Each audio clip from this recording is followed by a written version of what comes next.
Welcome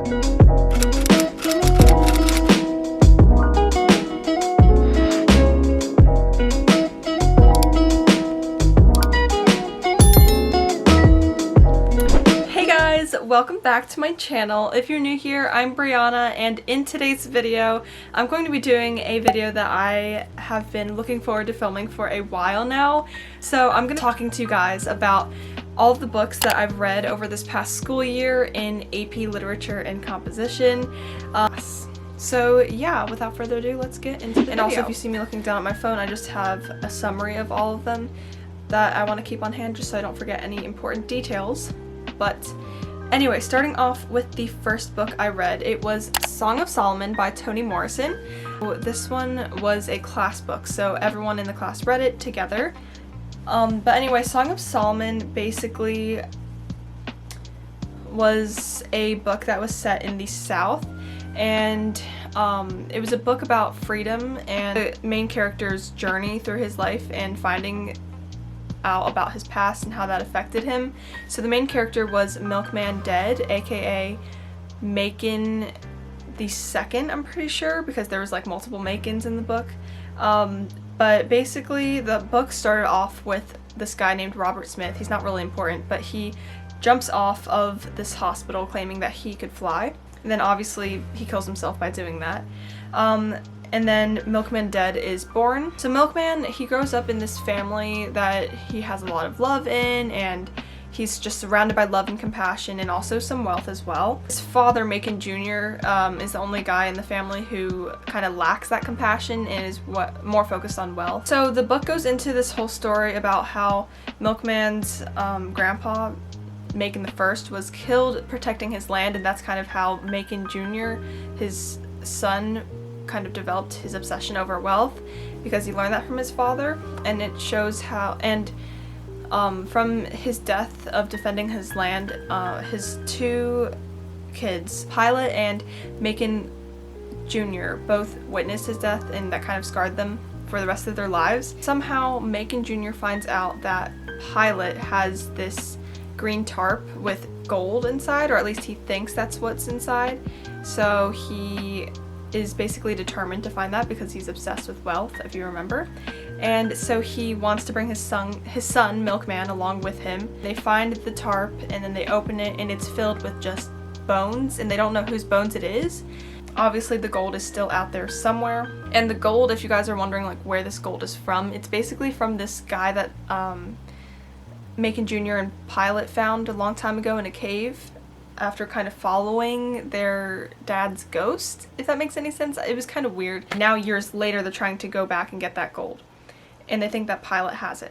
So this other guy named Guitar is Milkman's friend, and he's in this 7 days group, which is basically where they kill all white people just to try, like even innocent white people, for the justice of African Americans during the time. In order to carry out his mission with killing the next innocent white person, Guitar needs the money. Milkman agrees with Guitar that they'll split the gold if they find it, and they end up not finding it for a long time, so Milkman decides to go and venture out for the gold by himself. So then he goes and searches in his grandpa's hometown, like his home farm, and he goes there and learns a lot about his past from this woman named Circe. And during that journey, Milkman kind of becomes like, he transforms out of like a wealth-focused guy into like someone who's more compassionate and actually cares about his past and the significance behind it. So although he doesn't find the gold, like he truly doesn't find it, Guitar thinks that Milkman is hiding it from him, so he gets really mad and is on a quest now to kill Milkman, and actually does attempt to kill him, but does not actually kill him. But even without the gold, Milkman is fine. He found out so much about his past that he now feels more like he has self-purpose, and he actually decides to go back home to tell everyone about what he learned. He learned that his great-grandfather's name was actually Jake, and that Jake's bones were what was in Pilot's bag, or the tarp. Pilot and Milkman go to Shalimar to bury Jake's bones on Solomon's Leap.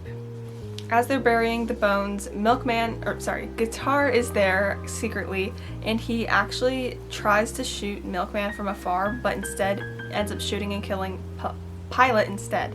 So now Milkman, with everything in his journey of finding out about himself and his past, he is confident, I guess, and is like a new person. So now he has the confidence to go after Guitar for what Guitar has done, and he literally leaps towards Guitar, and then that is how the book ends. So I try to go as fast as possible. Obviously each of these summaries is going to be kind of in-depth because I want to tell you guys a lot about the book, so that's why this video is pretty long. But I think overall this book was pretty good. It had an interesting storyline, especially as I started to get into it. At first I feel like it was a little boring grabbing, but I would honestly give this book a pretty good score. I'd give it like a 6.5 or a 7 out of 10. So the second book that I read during this school year was Island of a Thousand Mirrors. But this book is interesting because it has two different characters that are like the narrators, and it basically tells of their stories. So you're on this island of Sri Lanka, and you have two main characters, Yasodhara and then Saraswati. And Yasodhara is a Sinhala island inhabitant. Saraswati is part of the Tamil people, and they are basically currently in a war on the island, like the Sinhalas versus the Tamils. And part of Yasodhara's family is actually Tamil, or not family, but they're like family friends. They end up having to separate on their island because of the war and the conflict and people forcing Yasodhara's family to turn over the Tamils that she's friends with. So Yasodhara and her sister Lanka, or Lanka, I'm not really sure how to pronounce it, and then the rest of her Sinhala family moved to America, and then her best friend Shiva and his family, who are all Tamil, they move elsewhere. So now they have left this island that has once been extremely luscious and green and beautiful, now is all war-torn and has really just contrasted itself completely. But now Yasodhara's family must assimilate in America, and they kind of have a hard time doing so. So then it switches over to Saraswati's story, who is the second narrator, like I said. Basically she is living with her family and aspires to be a teacher when she grows up, but then she is sexually assaulted by Sinhala soldiers because she is a Tamil person. Her family becomes ashamed of her, and she's forced to join an organization where she has to become a tiger, which is basically a really, really fierce fighter who is ruthless and will kill anyone for what's right, or what they believe is right, I guess. So she basically has her dream of being a teacher replaced by becoming a relentless killer and suicide bomber. And then we go back to Yasodhara, who is now going through a failed marriage. So after growing up a little bit and having this failed marriage, she decides to go back to Sri Lanka, where her younger sister Lanka is. And Lanka over there has actually decided to get together with Shiva, her childhood friend. So now keep in mind the war is still happening in Sri Lanka during this time. So when Yasodhara goes back home, she is cooking dinner for Shiva and Lanka one night, and Lanka is coming back home from work or wherever she is on a bus. And Saraswati, the suicide bomber, was actually on that bus as well, and she was trying to blow up the Sinhala president, or the leader, because remember she's Tamil. But she couldn't get there in time, and she had to detonate the bomb in the bus. So she ends up completely bombing the bus, killing herself, killing Lanka, and everyone else on the bus. So now Yasodhara and Shiva are left to cope without Lanka and to mourn her death. And that brings them closer together. So now they get married and have a family, and Yasodhara has a daughter. They decide to abandon the island for good and move to Los Angeles, I'm pretty sure, and they basically cut that whole memory out of their lives. And Yasodhara remembers Lanka in many ways through her daughter. But basically the whole book just kind of incorporates this theme that the island, the green and like beautiful island of Sri Lanka, is a symbol of a mirror, because it's called Island of a Thousand Mirrors, because it can reflect certain things and then hide others. Like, it reflects this beauty and greenness and serenity, but then it also hides the tragic like devastations throughout the war zones and everything like that.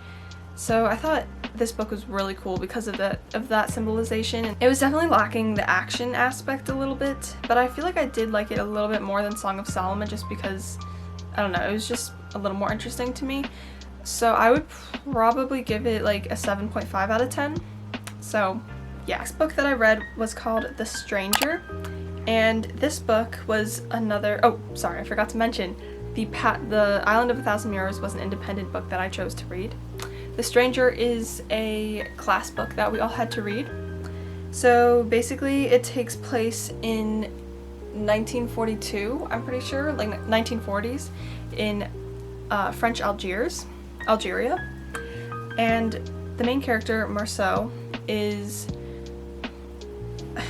basically just depicted as this incredibly emotionless guy who doesn't really care about things that people would care about, such as his mother's death. He doesn't really find any sadness in it, and he ends up going to her funeral, just sits there and watches people around, like all the old people dozing off, and then he notices the heat of the day and gets really bothered by it, and this idea of the sun and the heat is being overwhelming just kind of follows him throughout the whole entirety of the book. And when he goes back home, he becomes happy, and I guess he even becomes happier that he's not there, which is kind of odd. He goes to the beach, which is a place that he really enjoys, with one of his co-workers, Marie, and he kind of starts his relationship with her.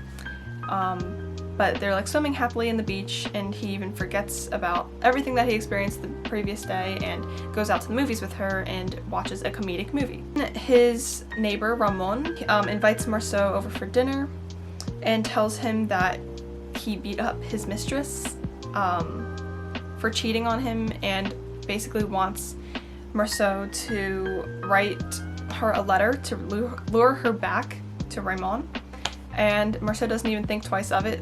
He just agrees. And then a few days later, Marie asks Marceau if he really loves her, and he basically says it didn't mean anything, and he doesn't really know if he loves her. And then she asks him if he wants to marry her, and he says probably not, but he basically doesn't care.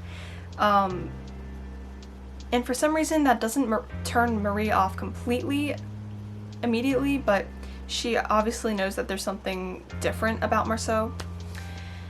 So then one day, Marceau, Ramon, and Marie go to one of their friends' beach houses. I think it was this guy named Masson or something like that. And they see a couple of Arabs near the beach, and they don't really think anything of it. Ramon is stabbed by one of the Arabs for whatever reason, but once his wound is cleaned up, they go back to the beach house. And then a few hours later, Marceau goes back out to the Arabs by the beach and actually shoots and kills one of them for no apparent reason. Like, nothing really happens. He just describes that the heat of the day was getting to him, and he was overwhelmed by the blinding light of the sun and everything like that. So for the murder of an Arab, Marceau is jailed and sentenced to death. Marceau has a lot of time to reflect about his actions and about what he misses the most. He misses having a relationship, not necessarily Marie, but just having a relationship with a woman, the beach, and like having that freedom outside of the jail, even though those are all like material things.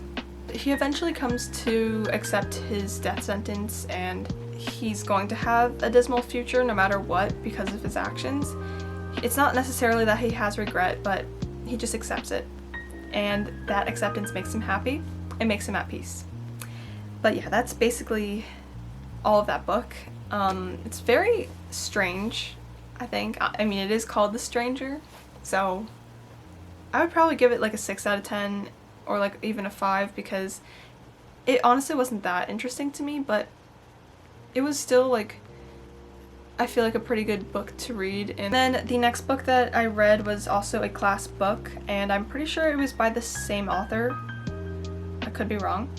But it's called the Metamorphosis, and this is another very weird book. Instead of a man who has a weird personality, it is a man who has a very weird physical look. He's not even a man. So Gregor Samsa, who is a traveling salesman, he wakes up one day and he realizes he is a bug. It's interesting because he wakes up that day and he isn't frightened or scared by the fact that he's a bug, and he doesn't wonder like how he became a bug. He just wonders how he's going to get to work. He is one source of income for his family. He has a sister named Gret and then a mom and a dad, and he is their source of income. So going to work is very important for him. Anyway, laying in bed, unable to get out of his bed, he misses his train to get to work that day, and the manager for some reason comes to his house and asks about him. So now his parents, Gret, and the manager are all outside of Greg's door and are asking for him to open it up, but with his bug hands he can't really do that. So he basically tells them to wait, and he also notices that his voice has changed, so he's afraid that they're gonna think that there's something wrong with him or he's sick and try to barge in. So when the door finally opens up, everyone's frightened by him, especially his mom, but then his dad is actually pretty violent, and this theme of violence actually continues throughout the story. But his dad at first basically just shoves Gregor back into his room and slams the door shut. Gret, his sister, is left to feed him throughout the day and to care for him, clean up his room, as no one else really wants to do that and take on that responsibility. And Gregor slowly loses his human qualities as time goes by. At first, he's incredibly caring about his family and worries about what they think of him and how he's going to provide for them. And then as time goes on, he becomes more like a bug and is obsessed with material possessions, such as his painting on the wall that he doesn't want Gret to take away. As he's trying to hold on to that painting, his mom sees him and passes out. So obviously now everyone's mad because Gregor caused all this ruckus. So his dad starts throwing apples at him, and one is lodged in his back, and this makes Gregor become severely injured. And the family also has to now board people because they just need that source of income in order to keep living. So they have boarders over, and Gret is playing violin for the boarders, and during that time they always leave Gregor's bedroom door open. So when Gregor hears the violin playing, he's immediately drawn to the music, and he starts crawling out really slowly into the room with the boarders and the whole family. So the boarders obviously see him, and they are extremely frightened and immediately walk out of the house and just leave everyone standing there in shock. So now they've lost that source of income, and Gret puts her foot down and basically yells that they cannot keep having Gregor in here and living with him. And she even tells her parents that he would have left already if he was still the same Gregor that they knew as a human, because he would have had that compassion and empathy for them and realized that he was just being a burden. So Gregor, now with a lack of food, decides not to eat until he starves himself to death. And he does that because he doesn't want to be a burden to his family anymore. So then he dies, and as soon as his death takes place, everyone feels a sense of relief, and Gret kind of, I guess, has this sense of freedom, so now she can live her own life and not have to take care of Gregor. So I would give this book like a 7 out of 10, I think, because it was pretty interesting, but it wasn't the best action-packed book I've ever read. The next book is We Were Liars, and I actually have this book right here. Here it is, We Were Liars by E. Lockhart. I can't even talk anymore. Yeah, this is what it looks like. So this book was an independent reading book that I chose to read. I was actually not knowing what book to read, but I'm glad I chose this one. So basically, it's about this huge family, extended family, the Sinclairs, and their life, I guess, on this island. The main character is Cadence Eastman Sinclair, and the book basically starts with her describing all of her family members and all of her mom, her grandparents, her cousins, and her friends that are considered family friends. And she tells about how they always go to this island called Beechwood Island, it's basically a family inherited island. They go there every single summer to just have a fun time and meet up with each other. It's the only time that they ever see each other, so it's like kind of a vacation for them. So basically one summer, Cadence has this accident where she hits her head really hard while going into the beach, and she doesn't remember why, and now she suffers a lot of migraines. But now she's determined to figure out why, because every single time she asks her mom tells her, and has now stopped because she just ends up forgetting anyway what happened. The liars are this group of cousins and then one friend. It's Cadence, Johnny, Mirren, and Gat, and they're all same age, teens, and they go to the island and meet up with each other every single summer. So on the island, Cadence slowly remembers what has happened 2 summers ago to cause her head injury, but no one helps her whenever she asks about details. This book is broken up into multiple different parts, and in one of the parts there's a complete flashback, like the whole part is a flashback to those 2 summers ago, to the accident, after everything comes back to Cadence about what happened. So she remembers hearing an argument between her grandfather and then his daughters about the division of the family's inheritance and like fairness and how it's going to be divided. So basically they're fighting over this one house that they don't know who should have, and it just creates so much controversy and kind of pulls the whole family apart. So the liars make a hasty decision to burn the house down. So they get a bunch of gasoline and they pour it all over the house, like everywhere, and it's really like a fast decision, not thought through at all. Like in that part 5 of the book, Cadence recounts it as the dogs, the golden retrievers that her grandfather owned, were left in the house and burned down with the house. So she has a lot of regret about that. And the next part after that, she confesses the actual truth, which kind of goes with the book because, you know, we were liars and now it's the truth. So she confesses the truth that she was actually the only one out of the liars who survived the fire, and that the rest of them and the dogs burned in the fire together. She still talks to the liars as if they were ghosts, but once she finally recalls everything that happened, I guess like they kind of feel like they don't have to be there anymore with her as ghosts, so then they kind of just leave and say their final goodbyes, and then that's how the book ends, with Cadence just basically in a pool of her own guilt and I guess regret for burning everything down and ending everything, trying to solve the problem of trying to unify the family back again. But I think I would give this book like maybe like an 8 or 7.5. I think it was one of my favorites for sure. So I'd say 7.5. I'm like a harsh grader for books, okay? So the final book that I read this year, and I actually just finished reading today, which is why I'm making this video, is The Great Gatsby. Here it is by F. Scott Fitzgerald. Yes, a great classic. This one was a whole class book, so we all read it together. The narrator is a guy named Nick Carraway, who is from Minnesota originally but moved to New York in the Long Island, where he got a house in the West Egg side of the island. So basically the West Egg is the new money side, and then you got the East Egg, which is the old money side, where everyone's like, they have wealth from generations ago and they all have connections and stuff like that. However, Nick is interesting because he has a lot of connections already with people from East Egg.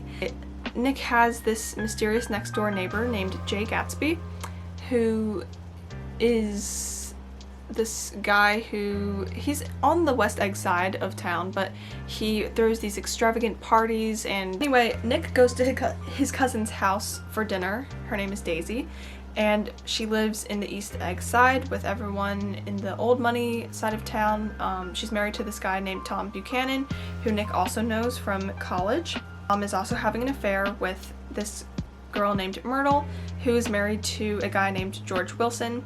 At that party, the dinner party, Daisy basically taunts Tom for saying the word hulking a bunch of times, or no, she says hulking a bunch of times to him and kind of mocks him, and that gets him angry.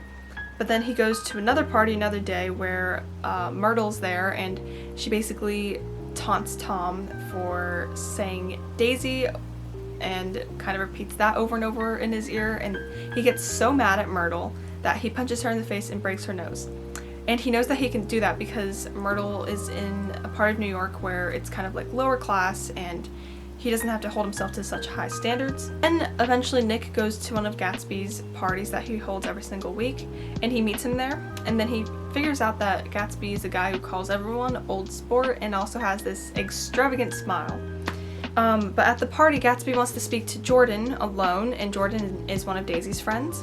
And basically he tells Jordan in secret that he is desperately in love with Daisy, and he actually had history with Daisy years ago, before the war that he was in. And he often also reaches out towards the end of his house at Daisy's dock across the other side, like where East Egg is from West Egg. So Gatsby asks Jordan to ask Nick to set up a reunion for Gatsby and Daisy at Nick's house, which is right next to Gatsby's house, so that Daisy can see Gatsby's house and hopefully be really like surprised and in awe by it. They have a tea party, and Daisy basically goes over to Gatsby's house eventually and sees that he has all this wealth and all these amazing rich things in his house, and she's just amazed but also feels really sad because she knows that she can't just abandon Tom and that she kind of has to stay with him even though she misses Gatsby. And then another day at lunch at Tom's house where Gatsby is there and Daisy's there as well, and I think Jordan too. Tom realizes just by the way that Gatsby is looking at Daisy that they have a past together and that she definitely still has feelings for him.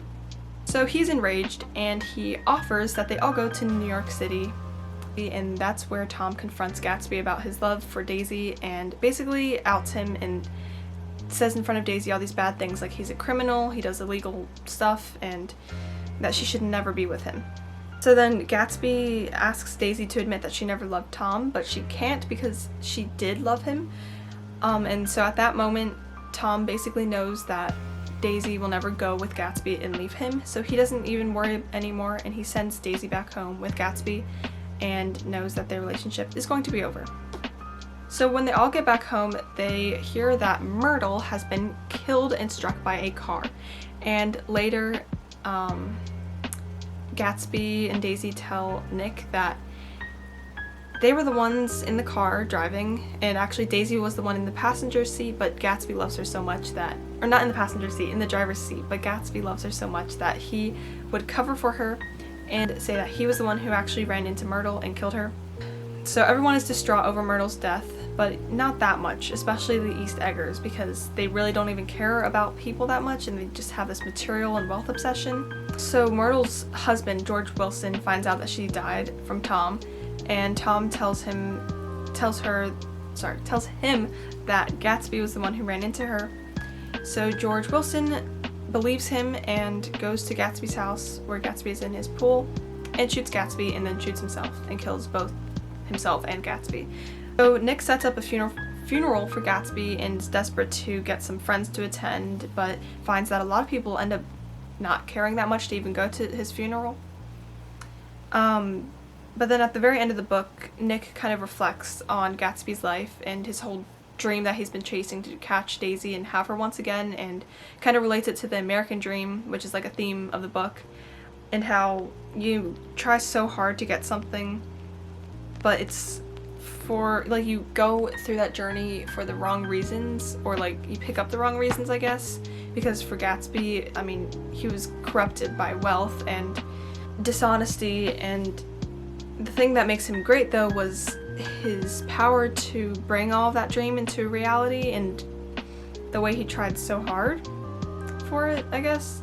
But then basically the book ends with Gatsby obviously being killed, and that's kind of what signified his dream to be completely over, and kind of shows again that the American dream as well is completely over and has been crushed. So it kind of ends in a dark way, but the whole book was, I feel like you just go through so many different events and the setting and everything like that, compared to like the Metamorphosis or something, or another book where you just kind of stay in one place the whole time. So yeah, I think it was a pretty interesting book, definitely. Like, it's definitely better than I thought it was going to be based off of just the cover, I guess. But I'd give this book like maybe a 7 or a 7.5 out of 10. But that was everything. Those were all of the books that I have to share with you guys. If you notice, the high score I gave a book was like 8 out of 10 because these books, they were pretty good. Like, I definitely will admit they were some solid books and really interesting, but they definitely weren't as like grasping of my attention as some of the books I've read in the past. So I wouldn't say that any of these are like my absolute favorite books, but they were definitely interesting ones to read, and I think really good ones to like deeply analyze, especially for AP Lit. So I think they were really good for that course specifically. So I hope you guys enjoyed this little book review of all the books that I read this past year. Let me know if you read any of these in the comments during AP Lit or AP Lang this year. But yeah, I hope you enjoyed, and I hope you'll try out some of them as well. So if you guys enjoyed this video, please make sure to give it a big thumbs up and subscribe to my channel to see more fun videos like this one, and I will see you all in the next video. Bye!